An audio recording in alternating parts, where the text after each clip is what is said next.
The Cuban government is talking with us.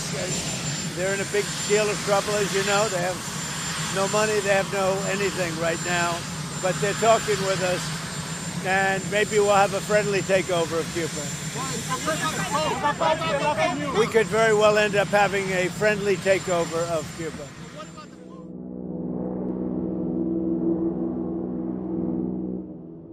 Cuba is facing the greatest existential threat it has seen in decades.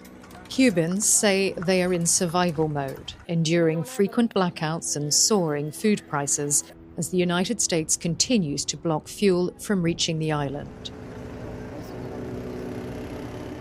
Well, we don't have electricity. For example, last week I was 16, 14, 18 hours without power. That's Liz Oliva Fernandez. She's a Cuban journalist from Havana. She works with the independent media outlet Belly of the Beast. We'll be hearing a lot from her in this episode. But we don't have transportation, public transportation, only private ones. They cut classes at the university. Now they're online. But the problem is when the electricity is out, when we are in a blackout, the connection is also terrible. So I don't have any idea how the kids are going to have online classes without internet or electricity. Liz says since the gasoline shortage began in January, the streets have been increasingly empty of cars. Piled high all around Havana, uncollected rubbish is rotting in the open air, much to the despair of residents. Trash is filling streets because garbage trucks can't make the rounds. They cut the service in the hospitals that are not essential. And that's complicated because there are a lot of people that are waiting for appointments. In the last Donald Trump administration, the healthcare system has really impacted by the sanctions. Then Biden don't do nothing, maintain the sanctions. So it's the Trump-Biden sanctions. And now Trump is back again in the sanctions award. So the healthcare system in Cuba has been affecting so hard in the last 10 years. And now with this, it's just dying. The banks are also closing. They have a really small, it's everything. A lot of people doesn't have gas to cook, but they doesn't have also electricity. This is something that is not new, but has been aggravated in the last couple of weeks. So people are cooking with wood, whatever they can find to prepare the food for the kids, for the elders. And migration really hit this country in the past years. So there's a lot of moms, dads, and grandmothers and grandfathers that are just here alone because their kids just left the country 2-3 years ago.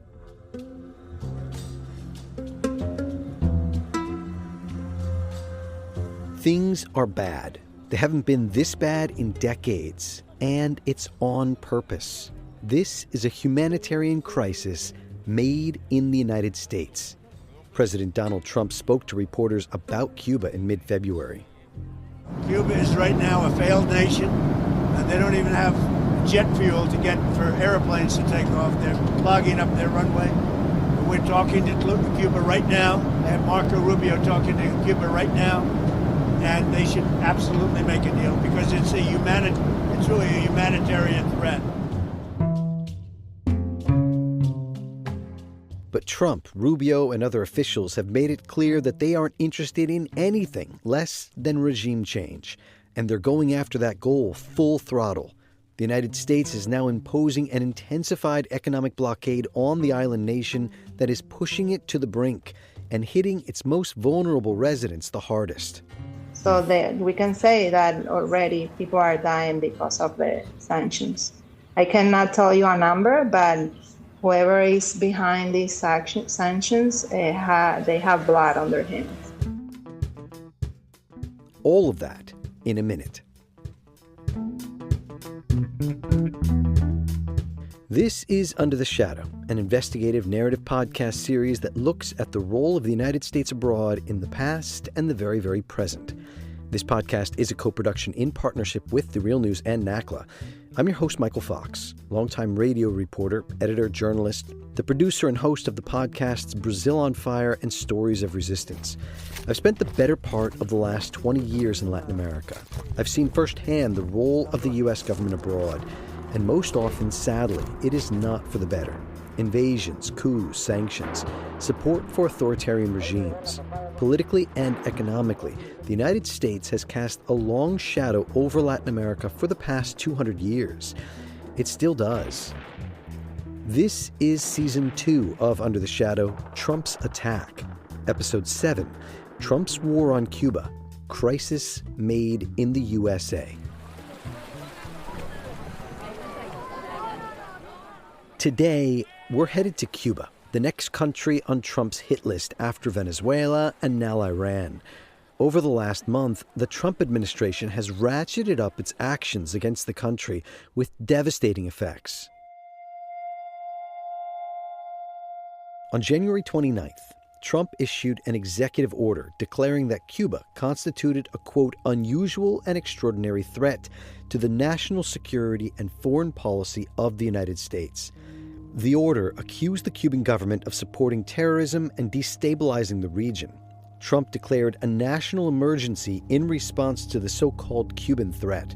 He threatened to levy tariffs on any country, quote, found to directly or indirectly sell or otherwise provide any oil to Cuba.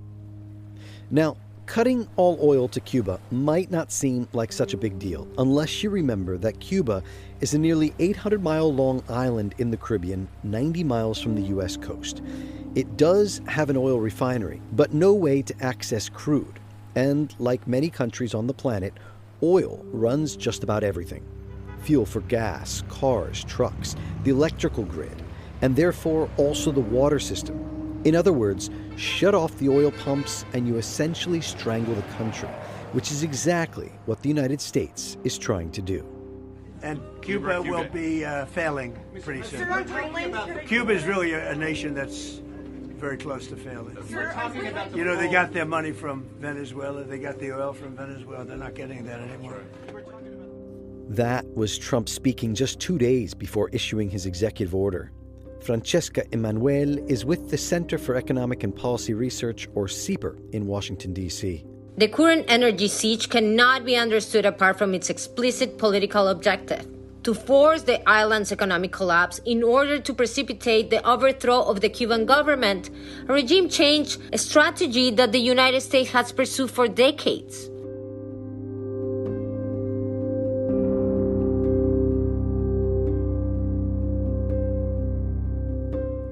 And that's just it. This is just the latest iteration of an embargo or blockade that the United States has held against the island in the name of toppling its government for more than 60 years.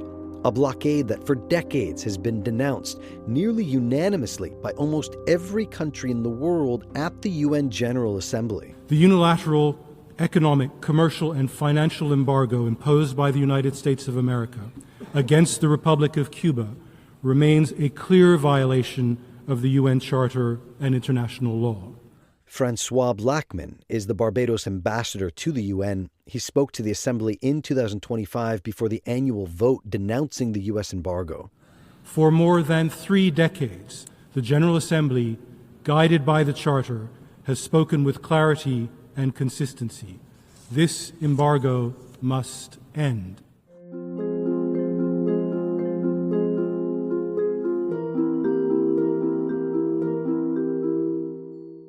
Sometimes the idea of sanctions is hard to wrap your head around. And I want to just take a moment to put this blockade into perspective. I'm bringing in an old friend to give some context. I met her 20 years ago when we were both researching cooperatives in Venezuela. Her name is Camila Pinedo. And I'm a Cuban American based in Maryland. And I have dedicated my life to advance the social solidarity economy in and also in other countries around the world. We spoke over Zoom in mid-February. One way of putting it is if you have swimmers and you chain one swimmer to the bottom of the pool and you make that chain shorter and shorter and shorter. Like there is no way that swimmer can swim, and at some point it's gonna drown, right? That is Cuba drowning under U.S. sanctions, the new ones and the old ones that have been imposed on it since the 1960s.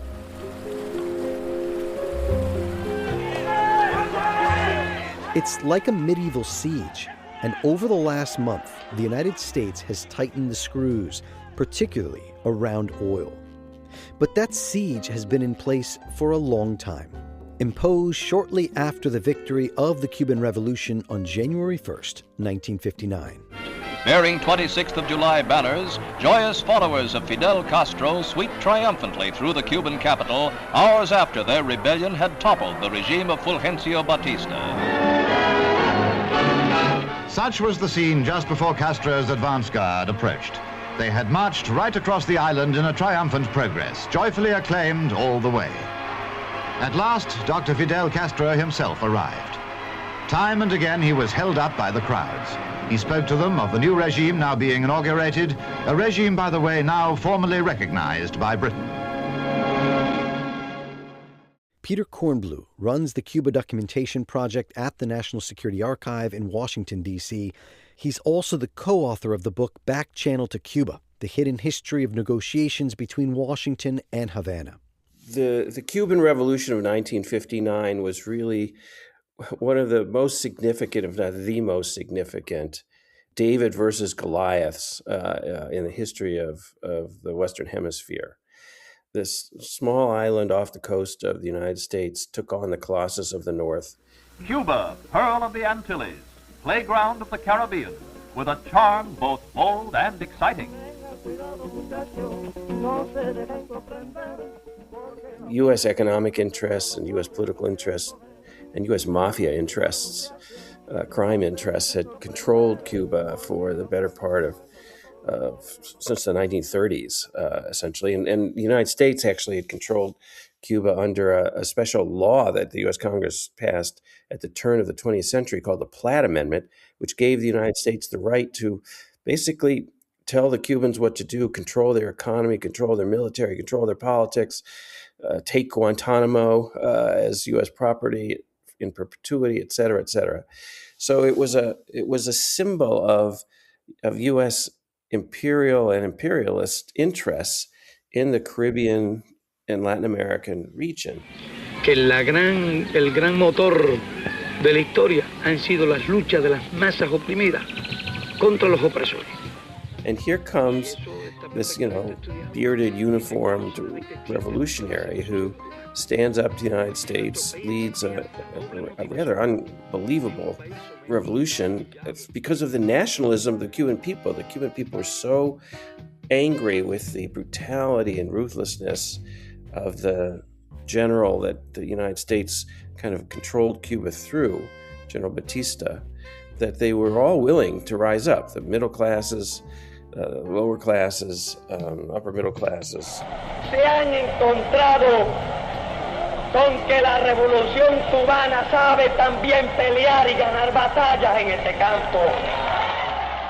Castro who was kind of a romantic figure, and he eventually turned to the Soviet Union as the threat, as his reforms teed off U.S. officials, as well as his incredible rhetoric. Cuba's plan, offer another road to development. They rolled out literacy programs and trained doctors. They also nationalized land and agriculture, expropriating foreign companies with the goal of redistributing wealth inside Cuba. It did not sit well with the United States.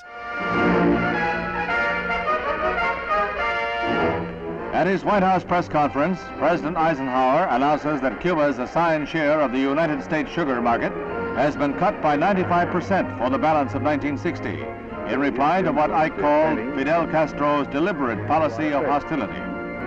Cuba is expected to respond by new seizures of American property.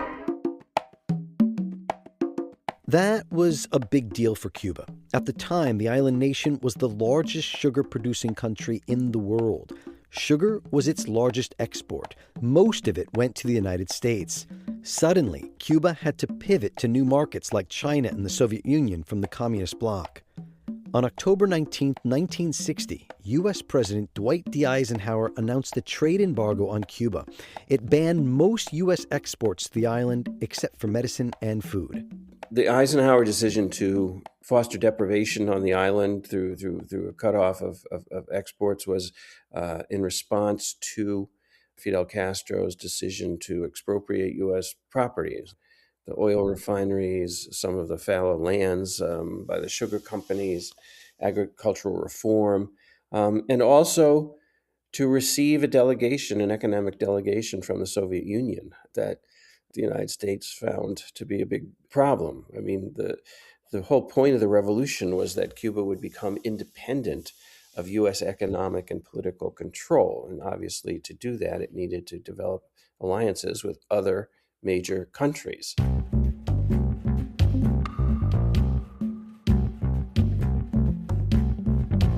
Peter found the original copy of what's known as the Mallory Memo. It essentially outlined the strategy for the trade embargo with Cuba. It's declassified and up on the National Security Archive website. It's dated April 6, 1960, about 6 months before Eisenhower imposed the embargo. Subject line, The Decline and Fall of Castro. It talks about the strategy of cutting off U.S. economic ties to Cuba because Fidel Castro was too popular, and the way to make him unpopular was to create hunger and deprivation, and somehow the Cuban people would blame Fidel rather than blame the United States. It has always been considered kind of the general original logic of the trade embargo. The document was written by U.S. Deputy Assistant Secretary of State for Inter-American Affairs Lester Mallory. It literally says, quote, "The only foreseeable means of alienating internal support is through disenchantment and disaffection based on economic dissatisfaction and hardship. The goal," it says, "is to, quote, decrease monetary and real wages, to bring about hunger, desperation, and overthrow of government." It's the same thing we would hear a decade later from President Richard Nixon after Socialist President Salvador Allende took office in Chile. Make the economy scream. And thus was born the Cuban embargo. Or part of it. The U.S. trade embargo was half started by Eisenhower in 1960 and then completed by President John F. Kennedy very early in 1962, well before the Cuban Missile Crisis took place.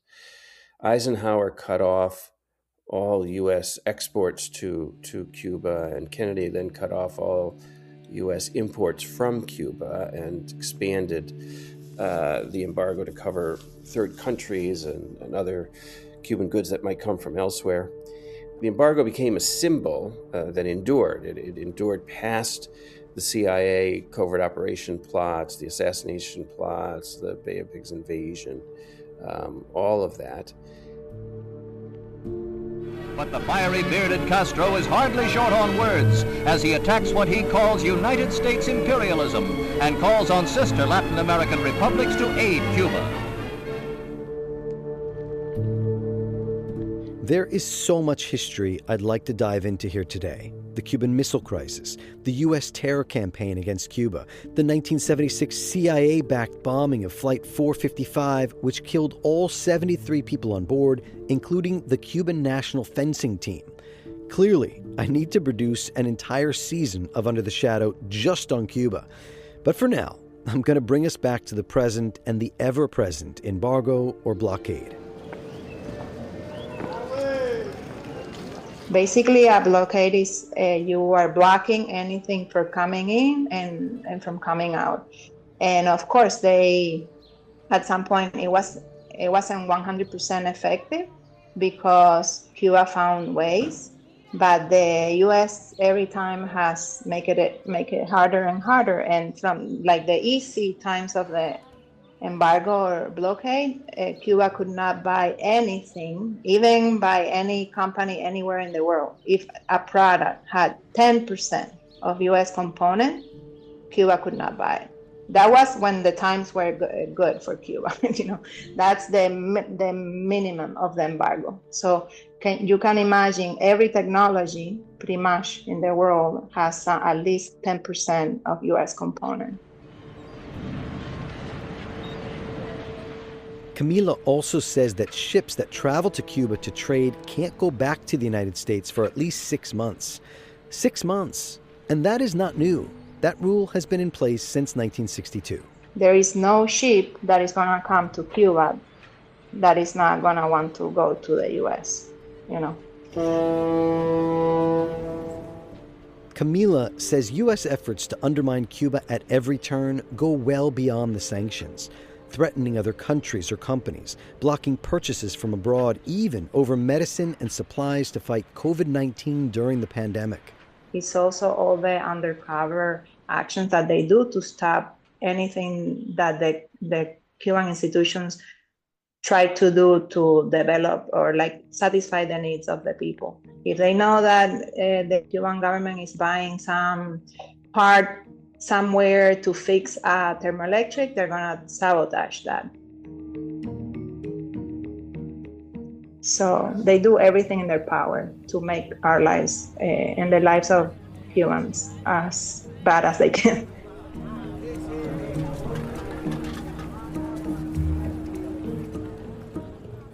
Everyone I spoke to for this episode told me the same thing. The closest comparison to the crisis facing Cuba today is the special period in the 1990s, after the fall of the Soviet bloc, which for decades had been Cuba's top trading partner and economic lifeline. It's like the worst time of the special period, with the difference that now you can find stuff, but it's very expensive. And then it was like you could not find stuff. Like people, it was more equal, no? So the pain was distributed more equally. Now the people that are most vulnerable, the people who don't have any income in foreign currency, or like old people who don't have anyone to care for, or sick people, are seeing it really, really bad.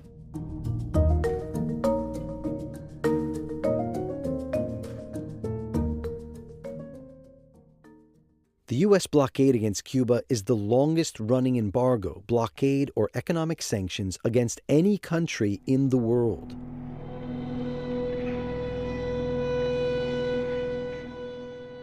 I just want to pause for a minute to let that sink in.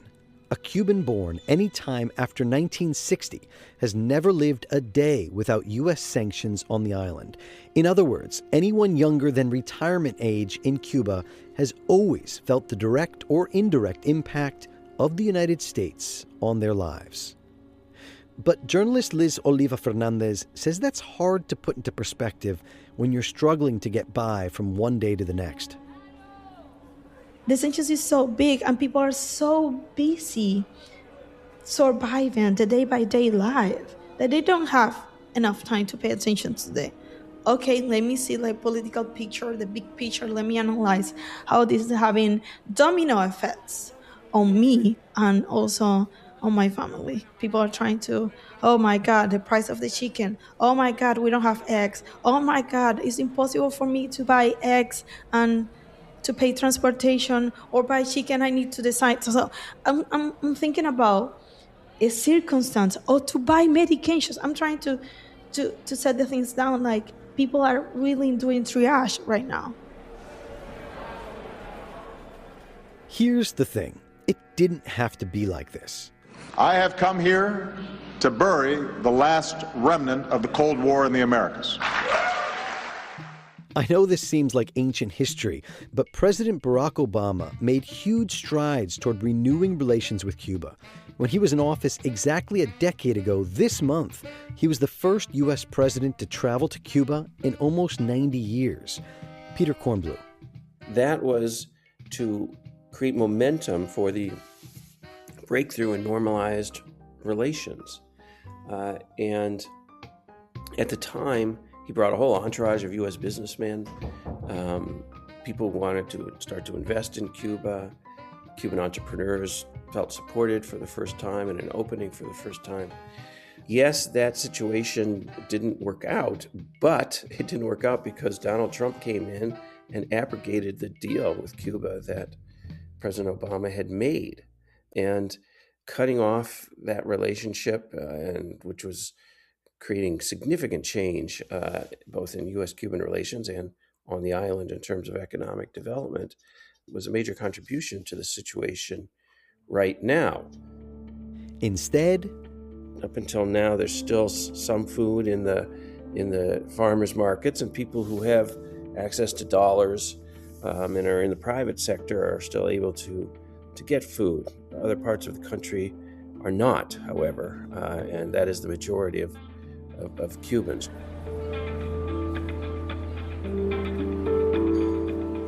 Peter Kornblue was in Cuba in late February on a fact-finding trip to get a sense of the reality on the ground. Transportation is hampered. Trucks are not on the highways any longer. The tourism sector is quickly shutting down. This is having not just a ripple effect in the economy, but a tsunami effect on the economy in a very short period of time. So Cuba is in a dire economic position, which is what Donald Trump wants. He wants to pressure Cuba to cry uncle and basically come to the negotiating table ready to concede their sovereignty. And we have the President of the United States beginning to imagine and declare that we're going to have some sort of U.S.-friendly takeover of Cuba. Hopefully there will be some kind of agreement that benefits both the Cuban people and U.S. interests, but nobody should forget that agreement is going to come at the end of a very threatening, coercive dagger emanating from Washington, pointing right at the heart of the nation of Cuba.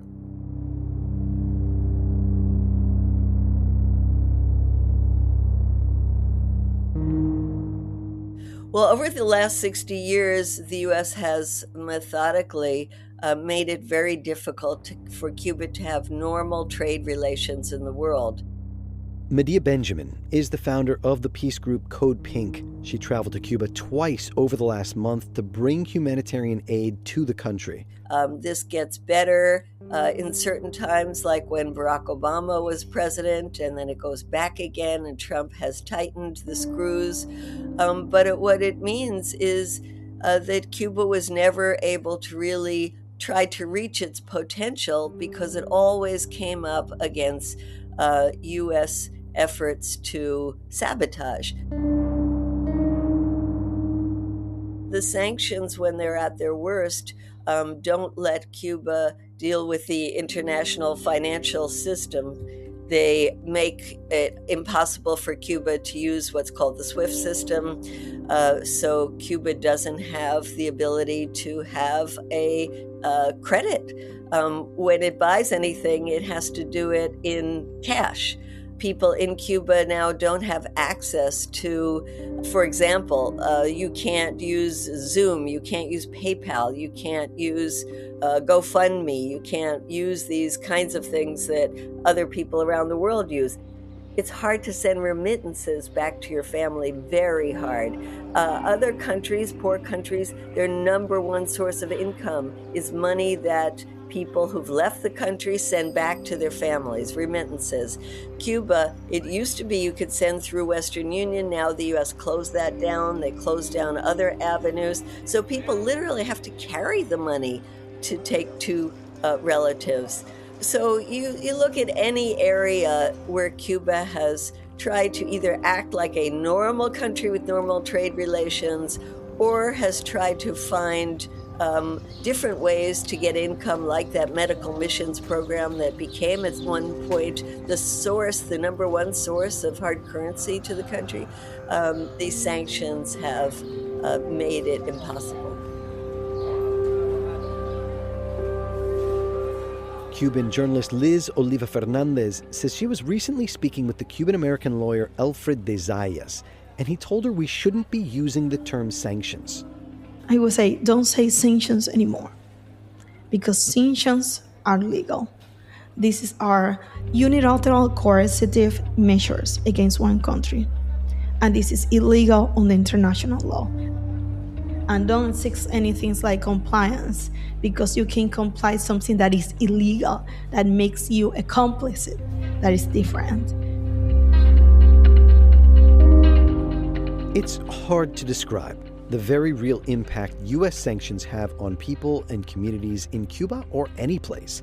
The narratives we hear usually downplay the damage or skew the story. We're told the financial or humanitarian crises caused in large part by the sanctions are really to be blamed on the Cuban government's poor management or, quote, repressive apparatus. This is what we're hearing from many U.S. news outlets, analysts, and lawmakers. Florida Republican Congressman Carlos Jimenez spoke to Fox News in early February.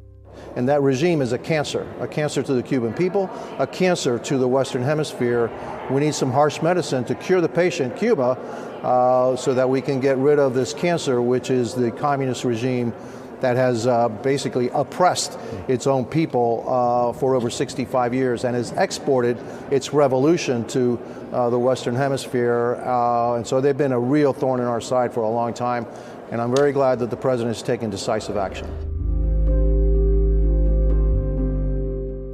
I saw the direct impact of sanctions firsthand in Venezuela in 2019.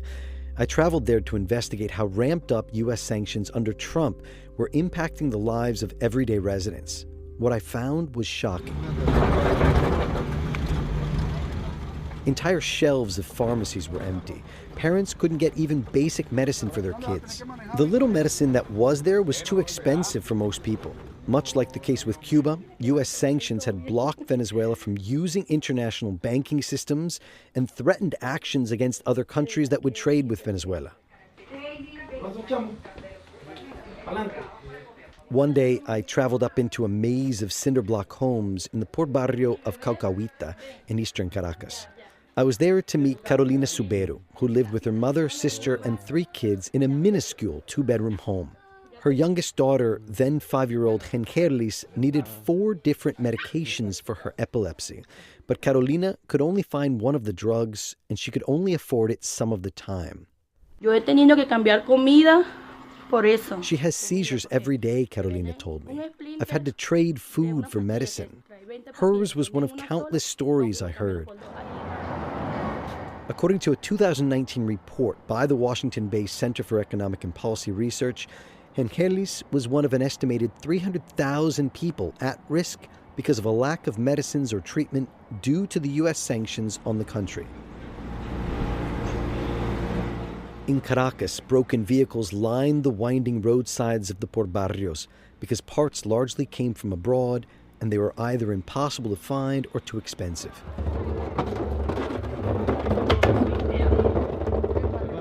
The same went for broken water pumps and pipes, leaving entire residential water systems out of commission. The line from the U.S. government and the mainstream media was that the Maduro administration had run the country into the ground. The reality, however, was that the United States was blocking Venezuela from both buying products abroad and selling its oil, the country's top source of income. The U.S. threatened repercussions on anyone who dared to trade with Caracas, and it forced many U.S. businesses out of Venezuela. During a meeting between Trump and executives of U.S. oil companies this January, the director of the oil company Halliburton underscored this point. When did you leave Venezuela? As a company, we left under the sanctions in 2019. So we had intended to stay, and then when the sanctions went into place, we were required to leave.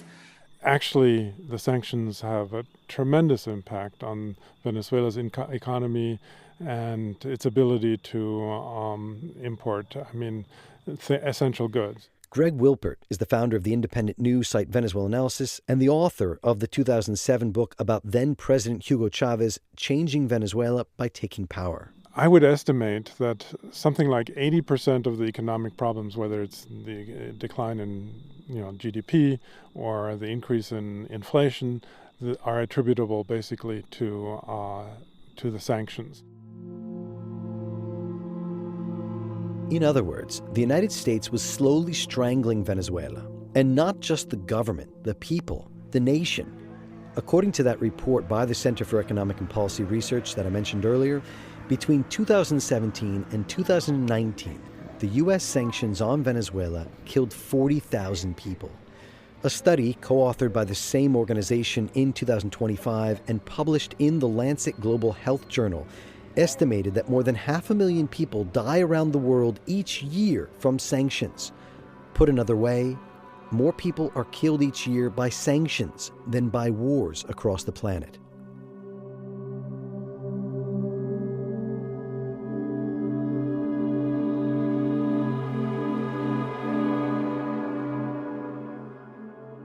The authors of the report found that most of the sanctions-related deaths over the last 5 decades were children under the age of 5. By far, the United States is the top country in the world that uses sanctions as coercive measures against its political adversaries and their populations. In fact, according to Barnard College American Studies professor Manu Karuka, the United States has imposed roughly 2/3 of the world's sanctions since the 1990s. In other words, double all of the sanctions imposed by the entire rest of the planet combined.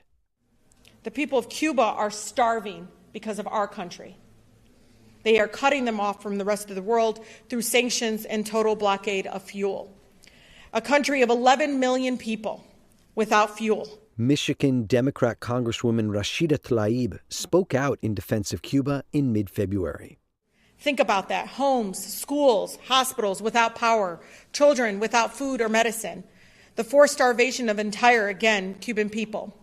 This is pure cruelty, and we all say it together, let Cuba live.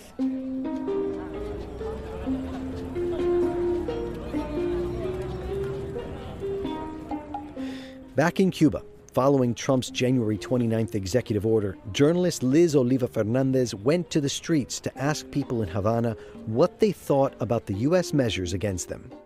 ¿Quién cree que usted que es el más afectado con estas medidas? Who do these sanctions affect the most? Asked Liz. The people, says a woman holding a baby. What about the blackouts? Asked Liz. Oh, that's the worst of it, says the woman. Liz goes to this taxi stand in Havana where rows of old classic yellow and black Peugeot 509 sedans are lined up along the side of the road. ¿Y por qué hay tantos carros esperando? Why are there so many cars waiting, she asks. Because we don't have gas to be able to work, says one driver. We're here waiting to get gas, says another, so we can fulfill our social duties, which includes taking people to dialysis, working with the funeral homes and the schools that don't have parental support. That's the main purpose of these vehicles. ¿Y qué tiempo llevan esperando combustible? And how long have you been waiting for gas, Liz asks. Well, on average, we've been waiting 24 to 72 hours, says the man. She did that story in the end of January. It's become so much worse now. El país, su célula fundamental es la familia, y ahí es donde está doliendo. These measures are hurting families, the taxi driver tells Liz. That's where we're hurting. That's what's bleeding, due to all these measures. Ellos dicen que lo hacen por el bien de los cubanos, porque quieren el bien de los cubanos. No es por el bien de los cubanos. But the U.S. says they're doing this for the good of Cubans, says Liz. It's not for the good of Cubans, says a woman in a striped shirt and a winter hat. It's what's harming all Cubans. What I don't understand is how a country like the United States tells the whole world what to do. They want to be the rulers, trying to destroy Cuba. ¿Tú me entiendes? Y él no va a destruir a Cuba. They're not going to destroy Cuba, the woman says. But it's always been like this, because I'm 61 years old, and for as long as I can remember, I felt the blockade, the blockade, the blockade. When will this blockade end, she asks. When will this blockade end? When we spoke, Liz told me she was surprised by the defiant reaction of the people she interviewed. People was really angry. And they were really angry, but they weren't really angry with the government. They were really angry with the U.S. government. And I was surprised of that because even when the sanctions has a huge impact in the life of people in Cuba, there is a lot of people, most of them, they don't really understand. So when you talk to them about the impact of the sanctions, they say, the blockade is true, but the government, the Cuban government. So people, they are really difficult to them understand how this is have to be with my life, with my family, with me, because this is not a sanctions against Lisolia Fernandez or her family. This is a sanctions against just a country. And also the narrative on internet, they repeat, U.S. government repeat, U.S. politicians, Cuban Americans repeat all the time, the sanctions just affect the government, the sanctions don't affect the Cuban people. If you get affected, it's because the blockade in your own country. But this is like the biggest lie and also like misleading.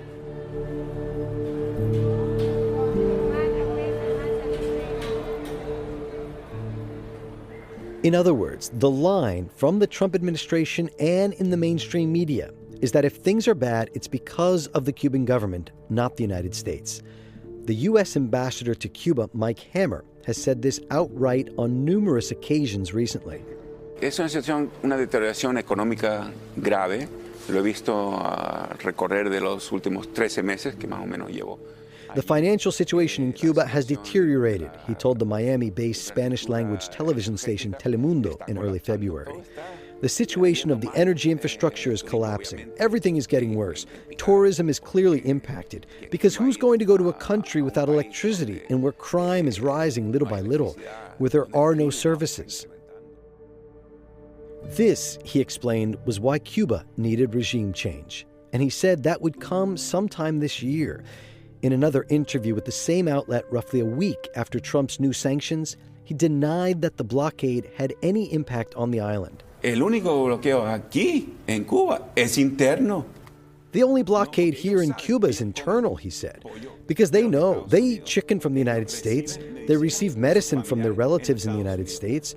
There's trade between the two countries. Cuba can trade with all the countries in the world it wants. And this about the blockade just isn't true. It's not true.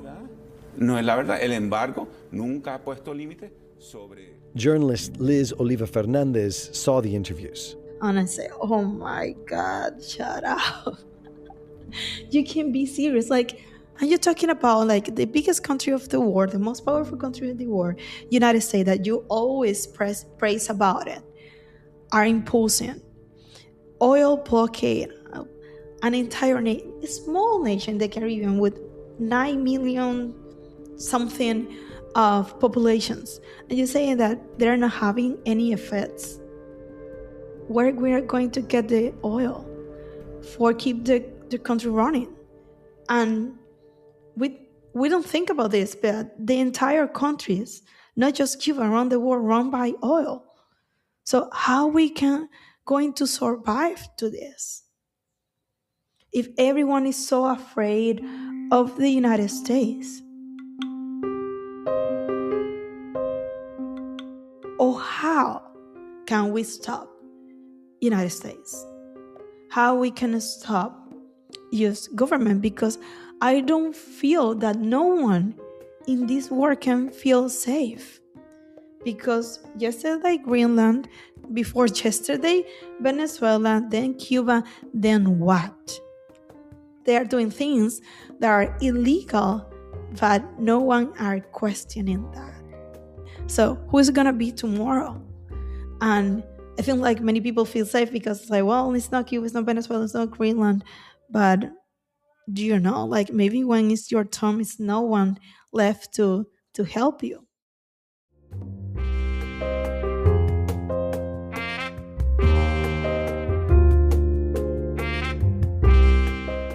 Now, I do want to clarify something here that I think is important. Under normal circumstances, when there is not an oil embargo on the country, despite the blockade, Cuba does buy food from the United States, millions of dollars worth each year. Poultry, swine, milk, even coffee.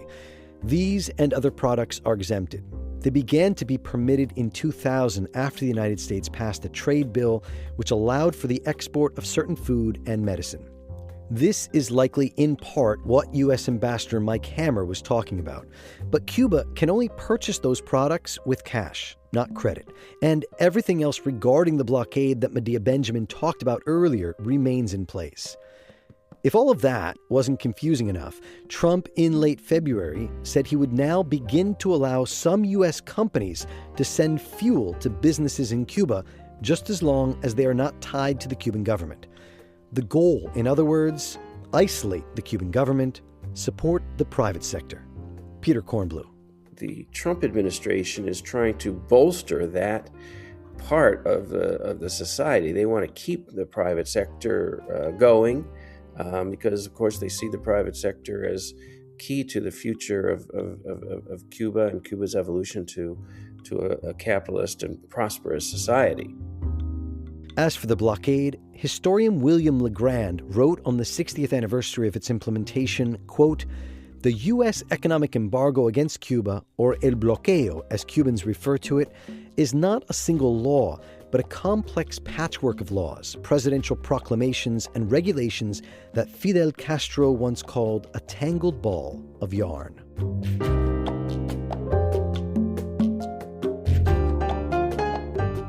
The goal today, as it was nearly 65 years ago, force Cuba and its people to their knees with the goal of removing the Cuban government. Members of the Cuban American community in the United States are applauding. Here's just one example.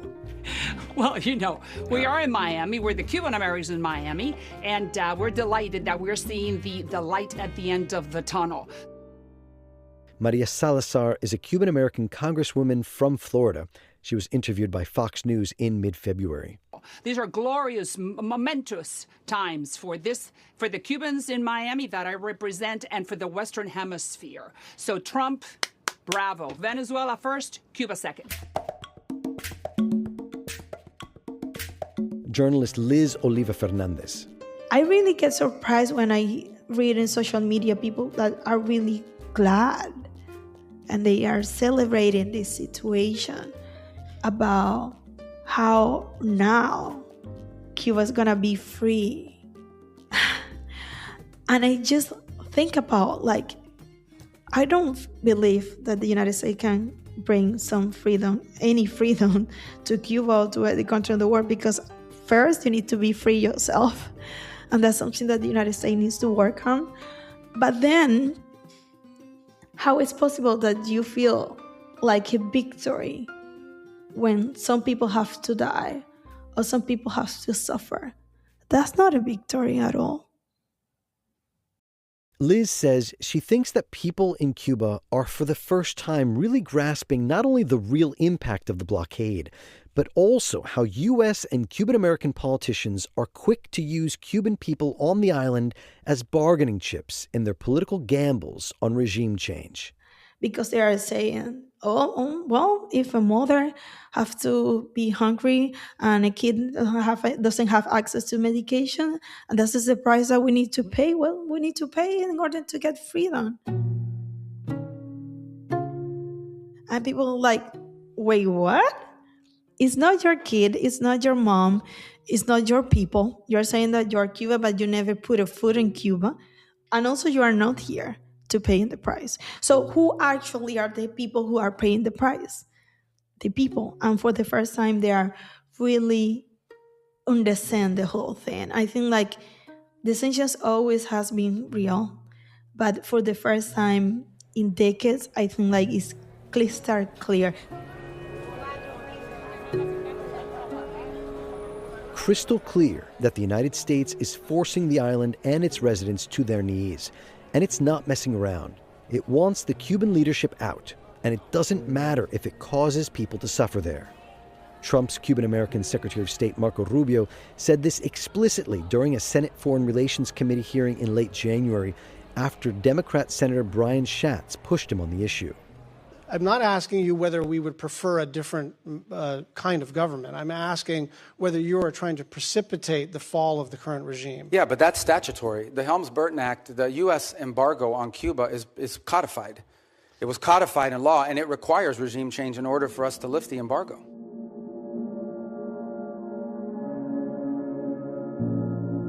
The Helms-Burton Act was passed in 1996 under the Clinton administration. It essentially strengthened the U.S. embargo on Cuba by placing sanctions on foreign companies trading or doing business with the island nation. We have rarely seen such a candid remark from a top U.S. official openly admitting to pushing to overthrow another nation's government, including Cuba. And the United States is taking everything to a whole new level. Tonight, an elite Coast Guard team rappelling out of helicopters onto the deck of an oil tanker off the Venezuelan coast, executing a seizure warrant, according to Attorney General Pam Bondi. We've just seized a tanker on the coast of Venezuela, a large tanker, very large. Largest one ever seized, actually. And other things are happening. The seizure of this oil tanker in December was the first of many. The goal, stopping Venezuelan oil shipments, and now blocking oil from Cuba. This news report was from late February. A tanker full of fuel from Russia that was headed to Cuba appears to have been diverted. There was a Russian tanker that was on its way to Cuba. It has stopped in the middle of the Atlantic and apparently is being rerouted someplace else. One can only presume that there was a threat that it might be intercepted by the U.S. Coast Guard, creating the first superpower conflict since the Cuban Missile Crisis in 1962. Trump and Rubio want to actually control the spigot of oil that can go to Cuba so that they have basically the ultimate negotiating tool. We will turn the lights back on in your country if you agree to the economic terms and economic reforms that we want to start with. Secretary of State Marco Rubio said this about Cuba in the end of February. That is not a system that's working. That's a system that's in collapse, and they need to make dramatic reforms. And if they want to make those dramatic reforms that open the space for both economic and eventually political freedom for the people of Cuba, obviously the United States would love to see that and would be helpful. If they decide they're going to dig in and just continue forward, then I think they're going to continue to experience failure, and the people of the country are going to continue to suffer, and it'll be, the regime's fault. Code Pink's Medea Benjamin. Marco Rubio and Trump and these right-wing people in southern Florida smell blood, and they feel like this is the time that they can really overturn the government. Cuba still has a lot of friends around the world, as you see in the votes in the United Nations, where the world comes together and denounces the U.S. policies.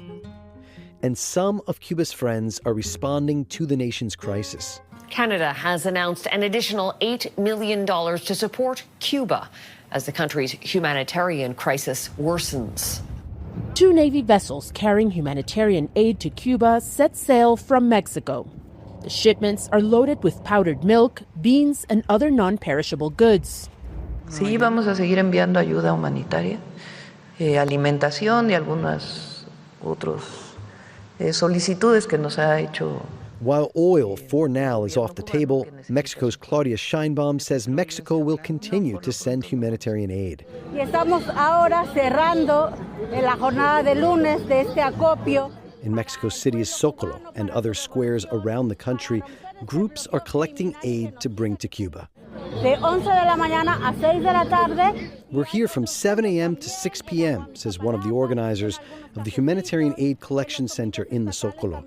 We invite everyone to put their little grain or big grain of sand to break this siege, that the blockade has become more severe in this Trump era, and we need to support Cuba, which has given us so much, particularly to the Mexican people. Los médicos cubanos vinieron. She mentioned the more than 3,000 Cuban doctors who are still serving in medical missions in impoverished communities across Mexico. Though the United States has been pressuring other countries like Guatemala to send the Cuban doctors home, there are still more than 24,000 Cuban doctors working in more than 50 countries around the world, in Latin America, Africa, the Middle East, and even Europe. Solidarity groups from the United States have also taken aid to Cuba. Code Pink founder Medea Benjamin has been there twice recently. I went first a month ago to Havana, and then I went more recently to the eastern part of the country, to Holguin. Both times was bringing humanitarian aid, food, powdered milk. A total of 7,500 pounds worth. She says the situation outside of Havana in eastern Cuba is dire. There is less fuel available. There were very few gas-guzzling cars on the road. The buses were not running. The electricity was much more infrequent than in Havana. In fact, it was 3 to 6 hours a day that they had electricity. And what you could see really was the cascading effects. It's hard to comprehend everything that happens when you don't have fuel, but we're seeing it happening in Cuba right now.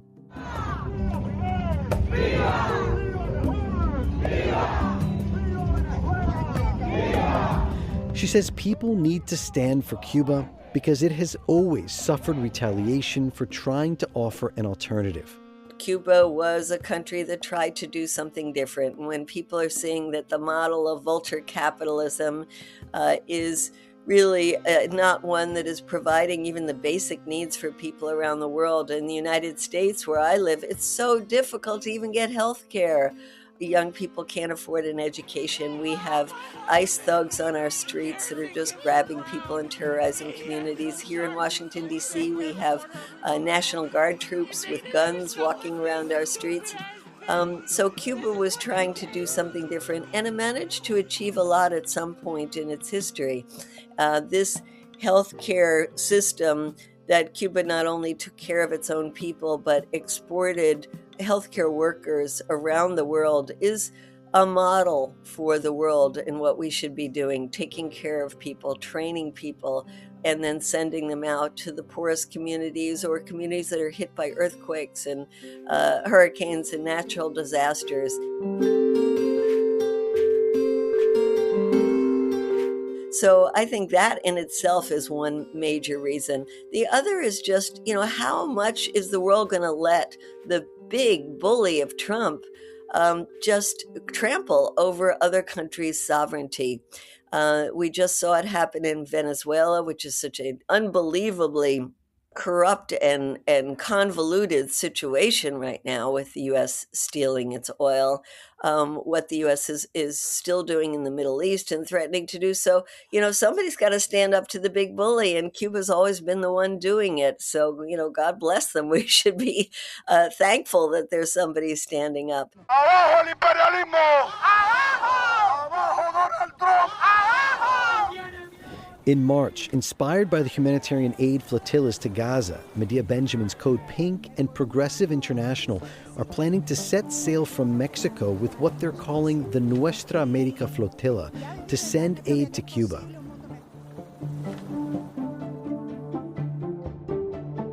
Also, it might seem a little contradictory, but someone else has been delivering aid to Cuba: the United States.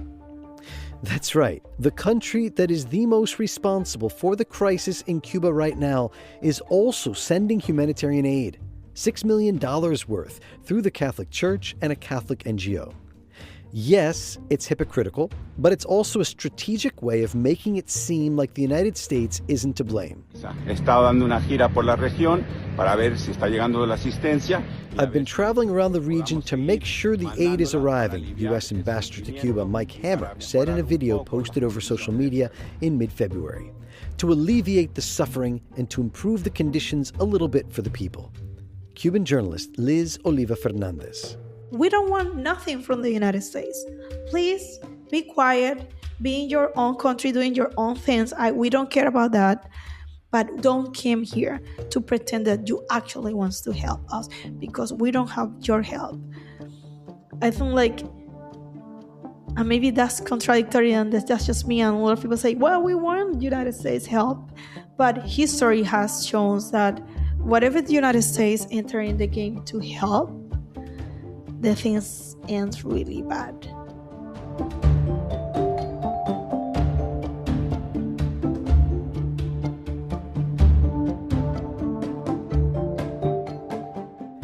That is all for today. Next time, we go to Mexico.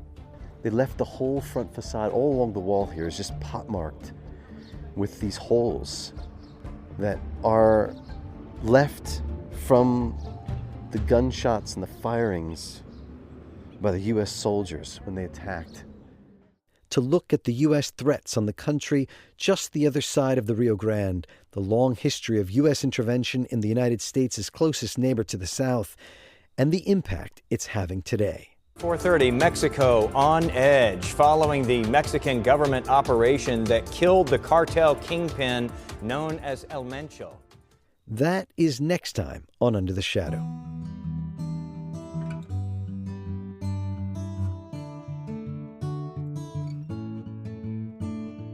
I'm your host, Michael Fox. Thanks for listening. If you enjoyed today's podcast and you like this series, please do us a favor, go to your podcasting app and give us a like, a follow, a subscribe, and leave us a comment or a review. It really helps to spread the word about the show.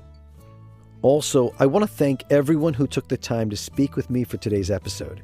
Peter Kornblue, Medea Benjamin, Camila Pinedo, Greg Wilpert, and Luis Oliva Fernandez. I'm adding links to them, their organizations, and their work in the show notes. A huge shout out to Liz and Belly of the Beast in particular. You can find more of their work at Belly of the Beast either on their website or on YouTube. They're doing incredible work and they were a huge help for this episode. As you heard, I used clips of several of their videos for this episode. Thank you so much again to Liz and Belly of the Beast. Please check them out. The Eisenhower document I mentioned that Peter Kornblue found the original of, Mallory's memo, it's on the website of the National Security Archives. And there's so much more there about the U.S. covert war on Cuba over the last 60 years. If you have a chance, please take a look also at Peter Kornblue's book, Back Channel to Cuba, The Hidden History of Negotiations Between Washington and Havana. It's extremely relevant today. As always, if you're looking for more information, news, and reporting on Trump's onslaught both on communities within the United States and abroad, please check out The Real News and NACLA. Both of them are publishing daily indispensable reporting. If you're new to this podcast series, you might want to consider checking out the first season of Under the Shadow. It looks at U.S. intervention in Central America, in particular throughout the 1980s. I highly recommend you go back and give it a listen. It's super relevant today. I'll add links in the show notes, or you can find that by searching for Under the Shadow wherever you get your podcasts. The theme music here is by my band Monte Perdido. You can find us on Spotify or wherever you stream music. This closing song playing right now is off our 2024 album, Ofrenda. Finally, if you like what you hear, please head over to my Patreon page, patreon.com/MFOX. There you can support my work, become a monthly sustainer, or sign up to stay abreast of all the latest on this podcast and my other reporting across Latin America. This really helps me to continue to do this important work. Under the Shadow is a co-production of The Real News and NACLA. This episode script was edited by Heather Geiss. Thanks for listening. See you next time.